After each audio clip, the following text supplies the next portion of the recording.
accidentally found positivity in my life. I didn't purposely find it. It found me. And so I've always chose to focus in that space of being stronger, being unstoppable, focus on the able, focus on the things that matter, the things that I can do versus the things I can't do. I had just realized that I just survived something that not everybody, while I was sick at 13, survived at Children's Hospital. In fact, I learned now later, I can connect the dots, that there were so many times where all the doors on the units were closed, right? All the hospital rooms doors were closed because they had to take another dead child from cancer out of their room. And that's what I grew up with in my teenage years, the most formative years. So as a freshman, I had known what I just overcome.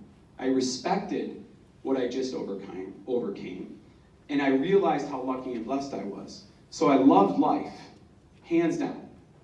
I got a meaning for life that most of us never receive in our entirety at the age of 13.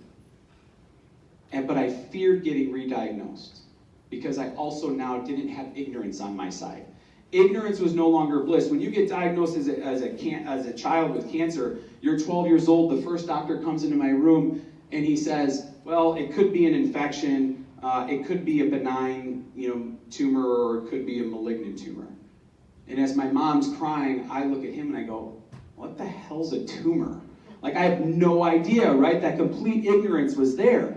And then they said, well, you're gonna have some chemotherapy, you're gonna have a surgery, and this is gonna be about a year, and I was like, okay, great, and I'll be fine. That was my mentality day one. By month 11, having realized what I went through and seeing kids around me pass away, or friends from my camp pass away, I realized that not all of us are as lucky to survive. So what I feared was getting re-diagnosed. It wouldn't be but a week after I wrote that essay that I was re-diagnosed. I remember that. So what was one of those aha moments too is as we were standing there listening to Damian speak, and it was more about, I think it was just the ripple of excitement in the room when you had so many of the kids there and they were telling their stories, and it was incredible. And then they were talking about playing with their friends and then playing with their families, and then that's when Sarah and I looked at each other and we said, All Ability Park, intergenerational All Ability Park at Cedar Community. We made a beeline for Damian and we talked with him about it, and he said, I'm in.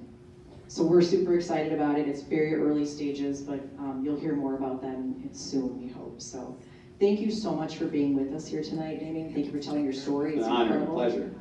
And thank you all for being here tonight as well. I'm going to turn it back over to Sarah, who's going to do some closing remarks. So thank you all. Thank you all so much.